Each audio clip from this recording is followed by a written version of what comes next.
ମାନେ ଜୟ ଜଗନ୍ନାଥ ଆମର ବିଗତ କିଛି ଦିନ ତଳେ ଆମର ଅଲାରନାଥରେ ଦର୍ଶନ ବ୍ୟବସ୍ଥା କେମିତି ରହିବ ଏବଂ ଯେଉଁ ବିଭିନ୍ନ ଇସ୍ୟୁଜ୍ ଅଛି ତାପରେ ଆମେ ଏକ ସମୀକ୍ଷା କରିଥିଲୁ। ତ ଆଜି କ୍ଷେତ୍ର ପରିଦର୍ଶନ କରିବା ପାଇଁ ଆସିଥିଲୁ କି ଫିଲ୍ଡରେ କ'ଣ ସବୁ କାର୍ଯ୍ୟ ହେଇଛି ତତ୍ସହିତ ଆଉ କ'ଣ ଆୟୋଜନ ହେବ।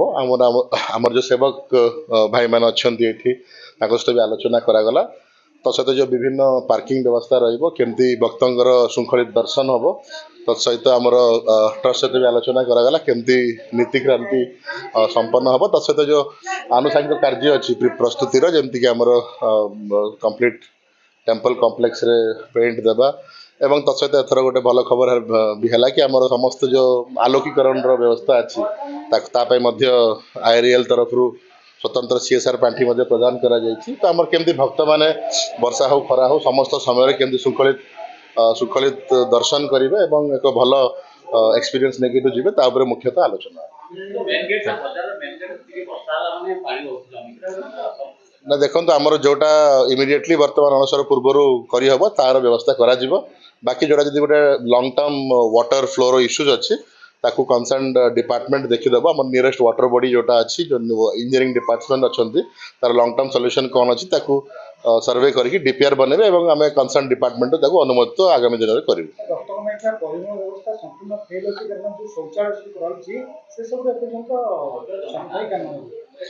ନା ଶୌଚାଳୟ ତ ଆପଣ ଯେମିତି କହିଲେ ଶୌଚାଳୟ ସଫେଇ କାମଟା ଗୋଟେ ଦିନର ନୁହଁ ରେଗୁଲାର ଥାଏ। ତ ଆମର ଯେଉଁ ୱାନ୍ ଟାଇମ୍ ପ୍ରିପେୟାରନେସ୍ ଅଛି 1 ତାରିଖ ସୁଦ୍ଧା ହେବ।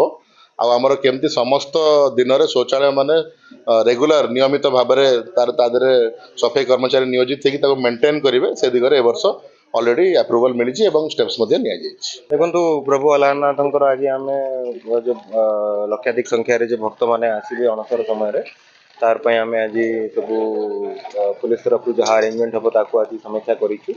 ଆଣ୍ଡ ମୁଖ୍ୟ ରୂପରେ ଟ୍ରାଫିକ୍ ନିୟନ୍ତ୍ରଣ ଆଉ କ୍ରାଉଡ୍ ରେଗୁଲେସନ୍ ଆଣ୍ଡ କଣ୍ଟ୍ରୋଲ ଉପରେ ଫୋକସ୍ ଅଛି। ଭକ୍ତମାନଙ୍କର ସେଫ୍ଟି ସିକ୍ୟୁରିଟି ପାଇଁ ଫୋକସ୍ କରାଯାଇଛି। ଆଣ୍ଡ ଆମେ କନଫିଡେଣ୍ଟ ଅଛୁ କି ପ୍ରଭୁଙ୍କର କୃପାରୁ ସବୁ ଆରେଞ୍ଜମେଣ୍ଟ ଆମର ଭଲସେ ହେଇଯିବ। ଆମର ଜିଲ୍ଲାପାଳ ଆଉ SP ଆସିଥିଲେ ଆଜି ମହାପ୍ରଭୁଙ୍କ ଦର୍ଶନ କରି ଏ ଜାଗା ପରିଧାନ କରିବା ପାଇଁ କେମିତି ନୀତିକାନ୍ତି ଶୃଙ୍ଖଳା ରୂପରେ ପରିଚାଳିତ ହେବ ସେଥିପାଇଁ ଧ୍ୟାନ ଦେଇଥିଲେ। ସବୁ ସେବାୟତମାନେ ନିଯୋଗ ସେବାୟତମାନଙ୍କୁ ଡାକିଥିଲେ ଏବଂ ଏଠି ଉପସ୍ଥାପନା କରିଥିଲେ କେମିତି ବ୍ୟାରିକେଡ୍ ମାଧ୍ୟମରେ ଦର୍ଶନ କରିପାରିବେ, ଶାନ୍ତି ଶୃଙ୍ଖଳାର ସହିତ ଦର୍ଶନ ହେବ।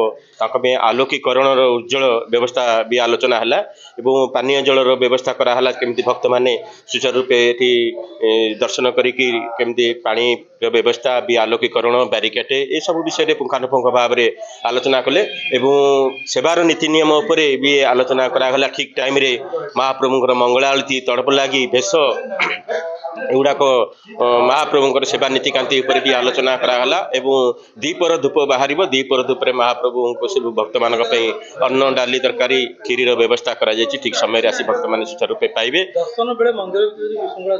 ଦର୍ଶନ ଭିତରେ ଯେଉଁ ବିଶୃଙ୍ଖଳା ସୃଷ୍ଟି ହେଉଛି ସେଇଟା ପ୍ରଶାସନ ଆଉ ସେବାୟତମାନଙ୍କ ଭିତରେ ଟିକେ ଅସନ୍ତୁଷ୍ଟ ରହୁଛି। ସେବାୟତମାନେ କିଛି ପାସ୍ ପାଇଁ ଦାବି କରିଥିଲେ ପ୍ରଶାସନ ପାଖରେ ଏବଂ ଆମର 30 ଘର ସେବାୟତଙ୍କୁ ପ୍ରତ୍ୟେକ ଘରକୁ ପ୍ରତ୍ୟେକ ଦିନ 10-10ଟା କରି ପାସ୍ ମିଳିବ ବୋଲି ସ୍ଥିର କରାଯାଇଛି ଏବଂ ଆଉ ବାହାର ଲୋକ ଯେଉଁ ବିନା ଇଏରେ ପଶି ଯାଉଥିଲେ ମାନେ ବ୍ୟାରିକେଡ୍ ମାଧ୍ୟମରେ ପଶି ଯାଉଥିଲେ ଡେଇଁକି ପଶି ଯାଉଥିଲେ ସେଥିପାଇଁ ସଜାଗ ରହିବ ପୋଲିସ ପ୍ରଶାସନ। ସେଥିପାଇଁ ବି କଡ଼ା ନିର୍ଦ୍ଦେଶ ଦିଆଯାଇଛି। ଜୟ ଅଲାରନାଥ ଜୟ ଜଗନ୍ନାଥ। ଆଜି ମହାପ୍ରଭୁ ଶ୍ରୀ ଅଲାରନାଥଙ୍କର ଅନବସର ପାଇଁକା ଆମର ଜିଲ୍ଲାପାଳ ମହୋଦୟ ଆଉ SP ମହୋଦୟ ଆସିଥିଲେ। ମନ୍ଦିରରେ କେମିତି ଆମର ନୀତିକାନ୍ତି ଠିକ୍ ମାରେ ଚାଲିବ ଆଉ ଭଗବାନଙ୍କର କେମିତି ଭକ୍ତମାନେ ଯେଉଁ ଆସିବେ ଜଗନ୍ନାଥ ଦର୍ଶନରୁ ବଞ୍ଚିତ ହୋଇ ଲକ୍ଷ ଲକ୍ଷ ଭକ୍ତ ଏଠାରେ ଦ୍ୱିତୀୟ ଶ୍ରୀକ୍ଷେତ୍ର ପାଲଟିଯିବ। ତେଣୁ ଭକ୍ତମାନେ କେମିତି ଆସିବେ ସୁଚାରୁ ରୂପେ ଦର୍ଶନ କରିବେ ଆଉ ପ୍ରତ୍ୟେକ ଯେମିତି କୌଣସି ଭକ୍ତମାନଙ୍କର କିଛି ଅସୁବିଧା ହେବ ନାହିଁ ତେଣୁ ସେ ତା ଉପରେ ଗୁରୁତ୍ୱ ଆରୋପ କରୁଥିଲେ। ତେଣୁ ସେ ବାବଦରେ ଆମର ବହୁତ ଆଗରୁ ବି ମିଟିଂ ହେଇଛି। ତେଣୁ ସେ ବାବଦରେ ଆଜି ଡିସ୍କସନ୍ କରାହେଇକି ଭକ୍ତମାନେ ସୁରୁଖୁରୁରେ ଆସିବେ ମହାପ୍ରଭୁଙ୍କୁ ଦର୍ଶନ କରିବେ ଆଉ ମହାପ୍ରଭୁଙ୍କର ଅଭଡ଼ା ଭୋଗ କ୍ଷୀରି ଭୋଗ ଖାଇକି ନିଜ ଜୀବନକୁ ଧନ୍ୟ ମନେ କରିବେ। ଆମର ଡିମାଣ୍ଡ ତ ବହୁତ କିଛି ଅଛି। ତେଣୁ ଏଇନେ ବର୍ତ୍ତମାନ କାମ ଚାଲିବା ପାଇଁକା ଏଇନେ ଆମର ପାର୍କିଂ ବ୍ୟବସ୍ଥା ହେଇଛି।